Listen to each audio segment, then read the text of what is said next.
मित्रांनो नमस्कार, स्वागत आहे आपल्या सगळ्यांचं पब्लिक स्पीकर आपल्या या यूट्यूब चॅनलमध्ये. मी ॲडव्होकेट वैभव एडके आपल्या सगळ्यांचं स्वागत करतो. मित्रांनो, बऱ्याच दिवसांपासून आपल्या सगळ्यांची रिक्वेस्ट होती की जे नवीन सनद रजिस्ट्रेशन संदर्भातली प्रोसेस आहे त्याबाबत एक व्हिडिओ बनवा आणि तोच व्हिडिओ आपण आज घेऊन आलेलो आहोत. हा व्हिडिओ आपण 2 पार्ट्समध्ये डिवाइड केलेला आहे.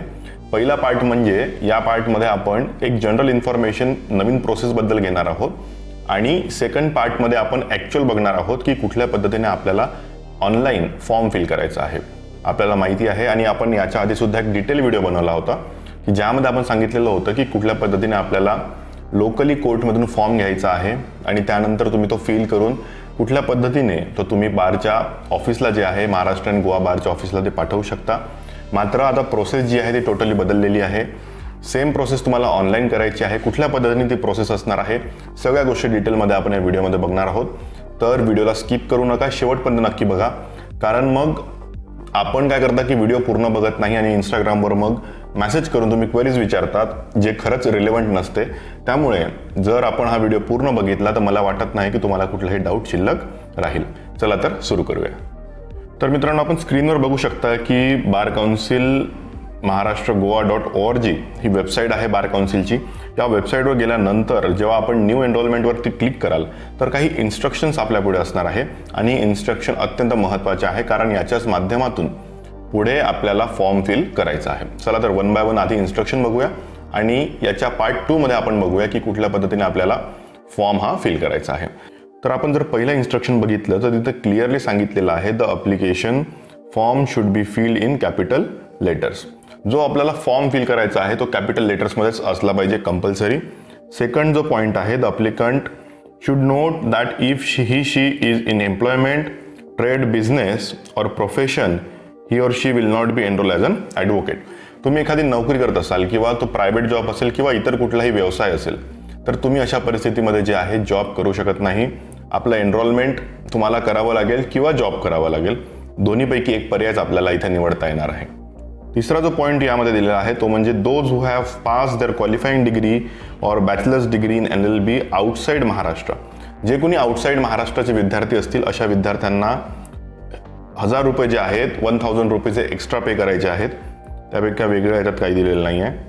त्यानंतर 4th नंबरचा जर आपण पॉईंट बघितला इथे क्लिअरली दिलेला आहे those who pass their qualifying examination LLB outside Maharashtra and Goa Daman Diu if have concerned university disqualifies my said degree in this event my name will be removed. and म्हणजे तुमची जर डिग्री जी आहे ती रिस्पेक्टिव्ह युनिव्हर्सिटीने जर कॅन्सल केली तर तुमची सनद सुद्धा जी आहे ती कॅन्सल होणार आहे.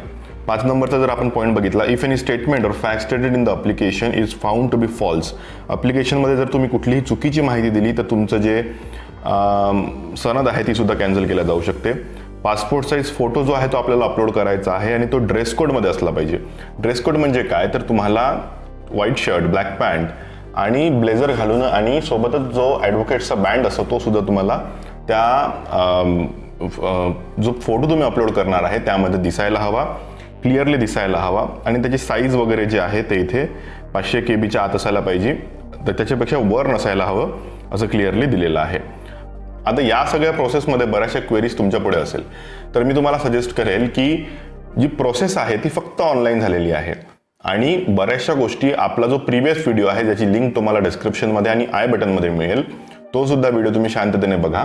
कारण त्यामध्ये आपण डिटेलमध्ये सांगितलेलं आहे की कुठल्या कुठल्या गोष्टी तुम्हाला कशा करायच्या आहेत. ड्रेस कोड असेल किंवा डॉक्युमेंट जे तुम्हाला अटेस्टेड करायचे आहे ते कुठल्या पद्धतीने करायचे आहे त्यावर सुद्धा आपण डिटेल सांगितलेलं आहे आणि या व्हिडिओमध्ये सुद्धा आपण ते बघणार आहोत.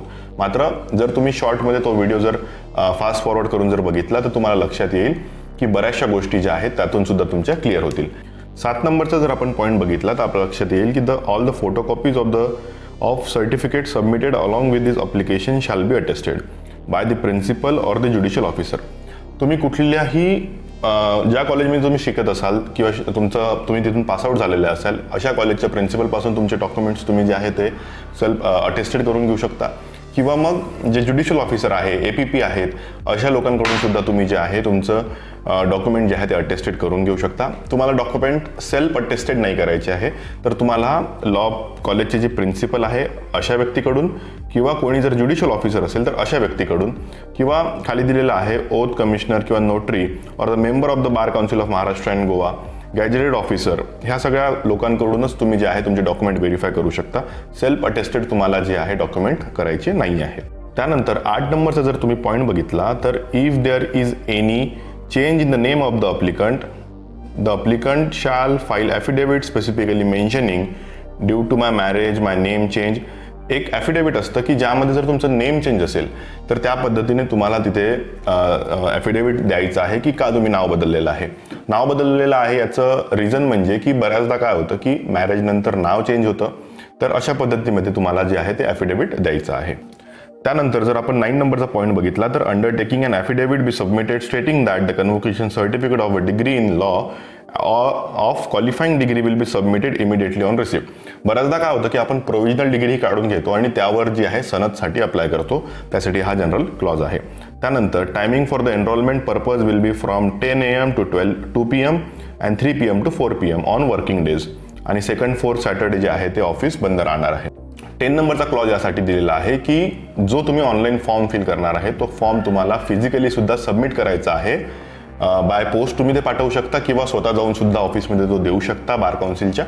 त्या संदर्भात याबद्दल डिटेल दिलेली आहे. 11 नंबरचा पॉईंट आपण जर बघितला तर इथे दिलेला आहे incomplete online application will not be accepted. तुम्ही एखादं अप्लिकेशन जे आहे ते इनकम्प्लीट असेल तर ते एक्सेप्ट केलं जाणार नाही. 12 number point the applicant will have to remove all defects if any within 14 days. जर तुम्ही फॉर्म सबमिट केल्यानंतर तुमच्या फॉर्ममध्ये जर काही क्वेरीज असेल तर विदिन 14 डेज तुम्हाला ती सॉल्व्ह करायची आहे. आणि जर तुम्ही ते केली नाही तर ते इनकम्प्लीटच अप्लिकेशन जे आहे ते मानलं जाईल. त्यानंतर जर आपण बघितलं 13 number point the applicant have to submit hard copy of the online application form along with the all documents by the post within 14 days from the submission of the application. मी जसं तुम्हाला आत्ताच सांगितलं की तुम्ही ज्या पद्धतीने जर ऑनलाईन फॉर्म भरला त्यानंतर तुम्हाला त्या डॉक्युमेंटचा सेट जो आहे तो डॉक्युमेंटचा सेट तुम्हाला bar council of Maharashtra and गोवाच्या ऑफिसला ते पाठवायचं आहे. बाय पोस्ट तुम्ही पाठवू शकता, स्वतः जाऊन तुम्ही तो देऊ शकता किंवा इतर जे स्पीड पोस्ट आहे किंवा इतर मीडियमच्या माध्यमातून सुद्धा तुम्ही तो ऑफिसला पोहोचवू शकता. तर त्यामध्ये डॉक्युमेंटचा सेट कुठल्या पद्धतीने बनवायचा आहे, एक्झॅक्ट प्रोसेस काय आहे ऑनलाईन प्रोसेस नंतर ते तुम्ही डिटेलमध्ये आय बटनमध्ये तुम्हाला एक व्हिडिओ मिळेल, तिथे जाऊन तुम्ही तो बघू शकता. लवकरच आपण या व्हिडिओचा सुद्धा 2nd पार्ट अपलोड करणार आहोत, त्यामुळे त्यामध्ये सुद्धा तुम्हाला याबाबतची अधिक माहिती नक्कीच मिळेल. 15 नंबरचा पॉईंट जर तुम्ही बघितला take a note that applicant have to complete the compliances all requisite document thereafter to make online payment of the fee should be paid by NEFT RTGS net banking. Form fill केल्यानंतर सगळे जर कंप्लायन्सेस पूर्ण झाले, कुठलीही त्रुटी जर तुमच्या फॉर्ममध्ये नसेल, त्यानंतर तुम्ही NEFT RTGS आणि किंवा नेट बँकिंग असेल याच्या माध्यमातून पेमेंट करू शकता. आफ्टर दॅट 16 नंबरचा जर आपण पॉईंट बघितला take a note that application should be printed on the legal size, जो की ग्रीन पेपर असायला हवा. ग्रीन पेपरमध्ये जो लिगल साईज येतो त्यावरच तुम्हाला तो फॉर्म प्रिंट करायचा आहे.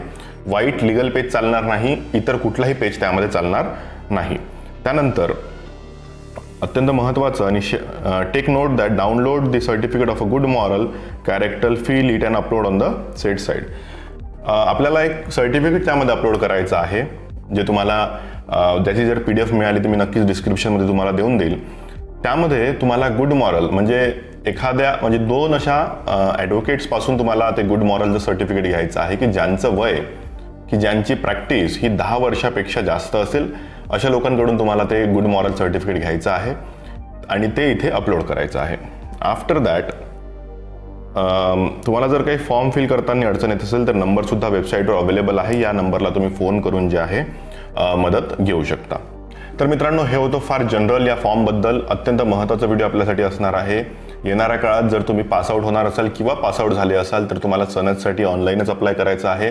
कशा पद्धतीने आपण step by step online form fill करू शकतो ते सुद्धा आपण याच्या 2nd पार्टमध्ये बघणार आहोत. त्यामुळे जर आपल्याला या सगळ्या संदर्भात माहिती हवी असेल तर नक्कीच चॅनलला सबस्क्राईब करा. आणि तुम्हाला जर या संदर्भात काही क्वेरी असतील तर तुम्ही मला इंस्टाग्रामवर नक्कीच मेसेज करू शकता. लिंक तुम्हाला डिस्क्रिप्शन बॉक्समध्ये मिळून जाईल किंवा तुम्ही मला व्हॉट्सअप सुद्धा करू शकता, त्याची सुद्धा लिंक तुम्हाला डिस्क्रिप्शन बॉक्समध्ये मिळून जाईल. तर मित्रांनो, आशा करतोय व्हिडिओच्या माध्यमातून नक्कीच तुम्हाला माहिती मिळालेली असेल. इतर काही डाऊट असेल तुम्ही कमेंट्सच्या माध्यमातून नक्की कळवू शकता. धन्यवाद.